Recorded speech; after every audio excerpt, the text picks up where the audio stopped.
گرامی قدر احباب،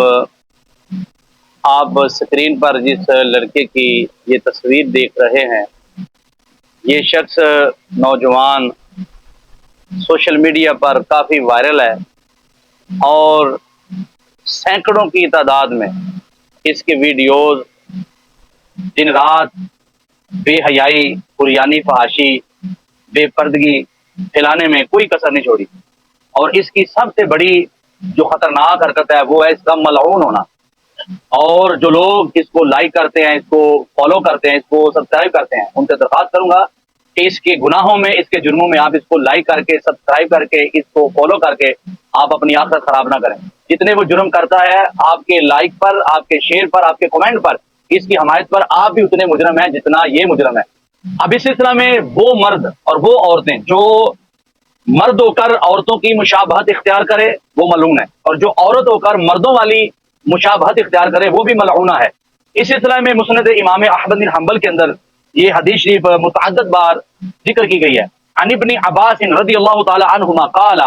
لعن رسول اللہ صلی اللہ علیہ وآلہ وسلم قال حجاج لعنہ اللہ المتشبہین من الرجال بالنساء والمتشبہات من النساء بالرجال۔ حضرت ابن عباس رضی اللہ تعالی عنہما فرماتے ہیں کہ رسول پاک صلی اللہ علیہ وآلہ وسلم نے ارشاد فرمایا، اور ارشاد کہتا تھا رسول پاک صلی اللہ علیہ وآلہ وسلم نے ان مردوں پر لعنت فرمائی جو عورتوں کی مشابہت اختیار کرتے ہیں، اور ان عورتوں پر بھی لعنت فرمائی جو مردوں کی مشابہت اختیار کرتی ہیں۔ اب اس سلسلہ میں رسول پاک صلی اللہ علیہ وسلم کی لعنت، اب جس پر سرکار کی لعنت ہو گئی اس کی دنیا بھی برباد ہے، اس کی قبر بھی برباد ہے، اس کا حشر بھی برباد ہے۔ اور یہ جو نوجوان اور اس طرح کے بہت سارے نوجوان کہ جو عورتوں کی مشابہت اختیار کرتے ہیں، اس کے ویڈیوز میں واضح دیکھا جا سکتا ہے کہ بایا پہن کے، برقع پہن کے، اور پھر عورتوں کی طرح ان کی حید بنا کر اور اس طرح کا اپنے جسم کا حصہ بنا کر یہ بےہودگی اور اپنی گفتگو سے ایسے کلپ، یہ ایسی ریلز یہ بناتا ہے کہ جس سے واضح بےہودگی، بے شرمی کی باتیں، بے حیائی کی باتیں۔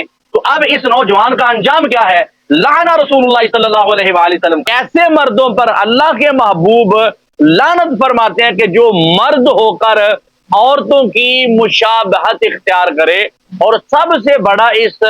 شخص کا، نوجوان کا جرم یہ ہے کہ یہ عورتوں والی آواز نکالتا ہے، حالانکہ یہ مرد ہے۔ اور اگرچہ اس کو فنی کلپ کہتا ہے تو یہ فنی کلپ بھی کوئی عبادت نہیں کر رہا، یہ گناہ کر رہا ہے اور لوگوں کو گناہ کی طرف یہ مائل کر رہا ہے۔ تو لہذا اس کا یہ جرم کہ اس کا عورتوں کی طرح آواز نکالنا، پھر عورتوں والا لباس پہننا، پھر عورتوں والا اپنے جسم پر جناب وہ سارا نقشہ ڈالنا، یہ کھلم کھلی بے شرمی اور بے حیائی ہے۔ اور یہ دنیا کے چند لائکس کے لیے، چند ویوز کے لیے، چند کومنٹس کے لیے، چند پیسوں کے لیے، چند ڈالروں کے لیے ایسے لوگ اپنی دنیا، اپنی قبر، اپنی آخرت برباد کر رہے ہیں۔ تو لہذا یہ اسلام کا پیغام ہے، دین کا پیغام ہے کہ کوئی مرد عورتوں والی مشابہت اختیار نہ کرے، کوئی عورت مردوں والی مشابہت اختیار نہ کرے، وہ قول کے لحاظ سے ہو یا فعل کے لحاظ سے ہو، کسی بھی انداز سے ہو، جو کوئی بھی مشابہت اختیار کرے گا مرد ہو کر عورتوں والی یا عورت ہو کر مردوں والی، تو ایسے مردوں پر اللہ کے محبوب صلی اللہ علیہ وآلہ وسلم نے لعنت فرما دی ہے۔